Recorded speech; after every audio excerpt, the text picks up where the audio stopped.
program, but you were one of the public faces of the Obidient Movement and the 2023 Obidati presidential campaign. Many Nigerians who trusted your judgment now say you've betrayed them. Have you betrayed the movement, or do you believe the movement betrayed you?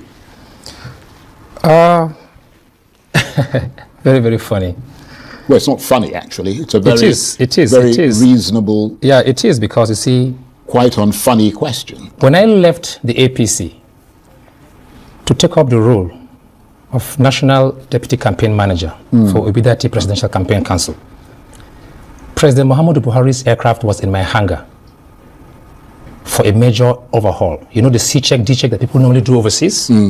My hangar runs that, and first of its kind in West and Central Africa, and privately owned by me and my team. To stay back in APC was at least to get several other contracts. Uncle Charles, the presidential aircraft was in my hangar. I walked away from the APC. Even when I knew no bank was backing me up. I was in Dubai to establish a university before the Dubai challenges with the Dubai government and Emirates Airline and the Nigerian government. And when I got a call from the Middle Belt leaders, I didn't come to work. I was called by the leaders of the Middle Belt. Please, we know you have this business, but we want you to come and do this assignment for us. And I came. Nobody in APC insulted me. It was my choice. I choose to do that. Now, the role I played is available online. You can Google my name. You saw the passion, the commitment.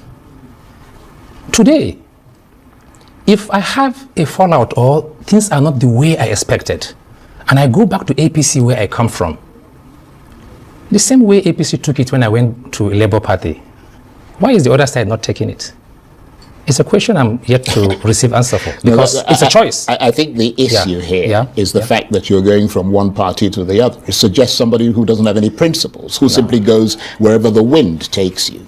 I was in APC. I mean? So the issue is not how they react. The Peter Obi has changed party how many times? Atiku has changed party how many times? Yeah, but don't they have principles? No, what I'm trying to... I'm talking about you. I'm not talking about... Everybody has different reasons. Exactly. We're looking at the reasons why you did the things that you did. Yeah. What I'm trying to say is that obviously it's your right to go to any party you want to.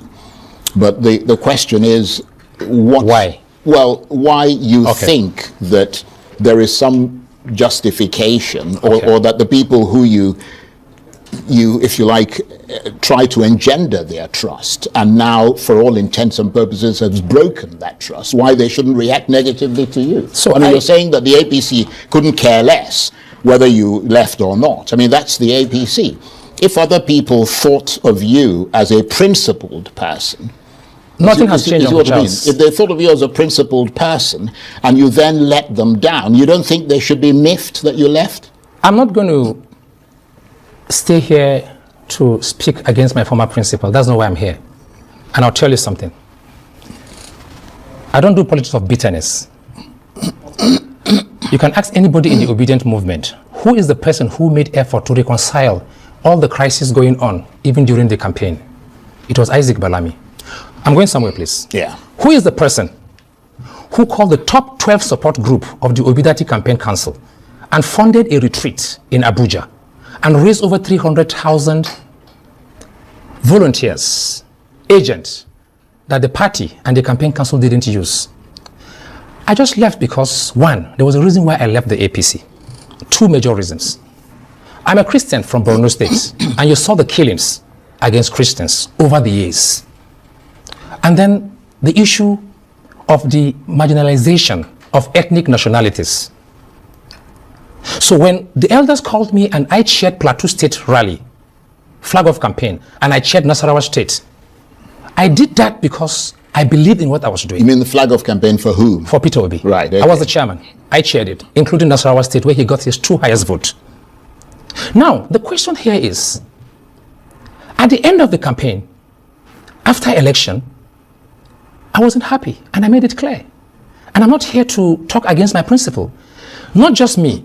From Valentine Ozibo to Kenneth Okonkwo to everybody who played critical roles, including the late Dr. Doyin Okupe, we all know what happened. So why should I remain in a place where I see no future? When the person I castigated, insulted, fight, has proven me wrong. What are those issues? In the history of democracy since 1999, since we returned back to democracy, there's no president in the history of Nigeria that has supported and been fair to ethnic nationalities in Nigeria like President Bola Ahmed Tinubu. I've seen the reforms. Since the late 70s, the Bretton Woods institution has made it clear. You can see the numbers. Even in the last, since this government returned back to power, over $109 billion US foreign direct investment, things are happening already. The local government autonomy, the recognition. You see, politics is all about interest. It's not about religion. When you go to your village, yes, you think the lives of the people in your village has improved? Uncle Charles? Well, a straightforward question. Straightforward. Let me tell you this. Do you think their lives have improved? The challenge we have... Or is there a greater burden on you as someone who is successful from that village? Is there a greater burden on you to look after them? Because the hallmark for measuring the success of a government is not numbers written on a screen or quotes from people who come there to make quotes. It's about how it touches the lives of ordinary people. Uncle Charles, I will be a liar. See what I mean? I will be a liar to come open air and say there's no suffering in the land. But I'll also be blind and very, very unfair to say there are no economic reforms since 70s that is happening for the first time that is, affecting people, including myself, including everybody. The question here is, you see, as I speak to you now, it is now that people from the south for we in the northeastern part of the country, we've seen worse. We've seen worse. And what is happening now is not new to us because we've seen worse things when the Boko Haram was at its peak. Today, as I speak to you now, all my people call me to ask for is fertilizer. They are going back to their farms. Uncle Charles, there was a time when for 3, 4, 5 years, nobody could go to his farm. I'm not saying security is perfect now. I'm not here to say that President Bola Ahmed Tinubu is 10 over 10. Neither am I here to insult people that I've worked with in the past. I'm just here to say that we can see the fairness. You see, politics is all about interest, Uncle Charles. I know somebody who told me, he said, Balami, I know that it will be difficult for Obi to become president, but Obi has given the Igbos a voice. Obi has given the Igbos a recognition. For once now, an Igbo man can come and get 6 million votes. And he's happy about that, whether Obi wins or not. People have different reasons for supporting people. For me, I am not just from the Northeast. At least I'm the Ochurozo one of Ibagwa, Nike in Enugu. I have supported the Igbos. Evidence are there. The Unzuku Umuna have recognized me, Ohaneze. I've done a lot, handshake across the Niger. The Middle Belt have done so much with the Igbos. So I have nothing against anybody. What I'm saying here is that there are times when the same way people protect their own interests, I'm asking myself, for the first time, that an ethnic nationality can be recognized. I can count over 40 appointments. I didn't benefit. Since I came back to APC 3 years ago, I've not gotten any appointment or any contract. But I can see. It is left for the Middle Belters to take advantage of it. However, for me, all I'm just here to say is that politics of bitterness is not what we need. And as to whether I can deliver based on your introduction, let time speak for itself. Right. Because okay, let me come in here. Let's return to the issue of your movement away from the people who you supported in 2023 and now to the camp of the very party that you spent months telling Nigerians had failed the country. People wonder why you had to cross over, because the issue here is also not just about, which party you go to or whatever. It's also about ideology. Is there a sense at all of any ideology in the things that you did? Because one of the things they wonder is, why go to the party that you spent months telling Nigerians had failed? You could have gone to another opposition party if you were so angry about what Peter Obi or the Labour Party or whoever did. I mean, why does it have to be the same party that you yourself had spent a very long time running down? You sat where you're sitting now, and you said exactly the most, I could go and dig out the tapes, the most, virulent things anybody could imagine about the APC. Uncle Charles, you know me very, very well. I've been on your platform severally. Yes. I don't do politics of bitterness or insult. And I'll answer your question straight ahead. I went against the APC. I left APC for Labour Party because of those two reasons. I did a world press conference and I asked all my supporters and followers that this is the reason why we are leaving. And I'm here to tell you that the reasons why I left the APC is not there as it used to. Is it 10 over 10, 100%? No. But I'm telling you that I come from a region that we are not recognized. We are not, during election, it is one Arewa, one North. And then after election, certain people in the establishment takes the whole national cake.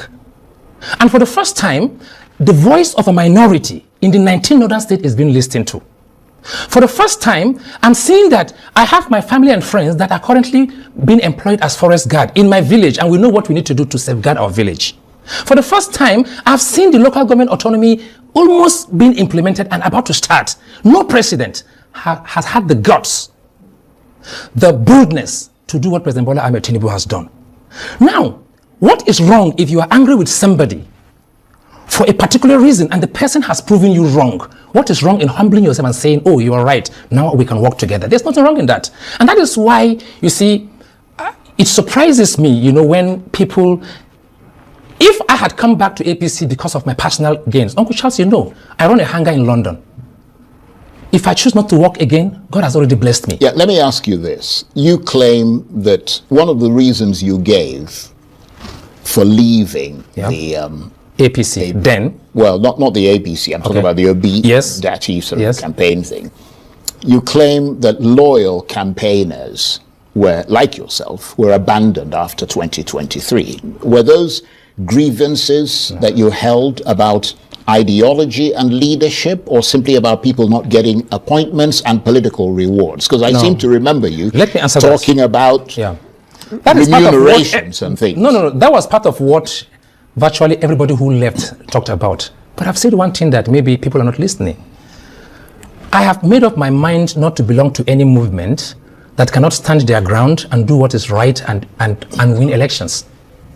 Nigerians came out in millions to support the Obidient Movement and Labour Party.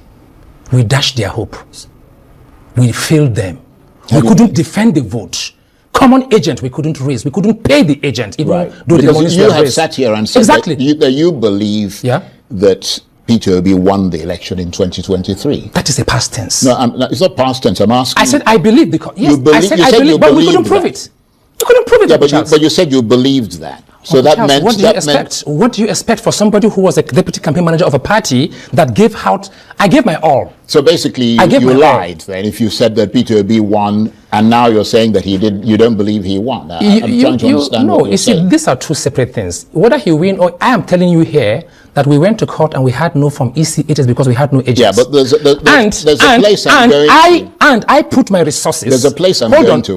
You have to listen to this, please. I put my resources. Call the top 12 campaign support organizations, raise almost 300,000 support groups, put my resources, organize a training for the agents, and the party and the campaign council showed no interest. Then election came, there was no agent to give up from EC8As. Then you're telling me now that I should stick to that platform that doesn't believe in structure or doesn't believe in logical way of doing things. I'm not telling you what to do. Exactly. I mean, it's not my place these to are tell part of you the what major to do. reasons why you've made your decisions. Yeah. Where I'm going with this is simple. You said after the elections, you sat where you're sitting and you said that you believe that Peter Obi won the 2020 and then we went to court. Presidential. Let me just make the point. 2023 presidential election.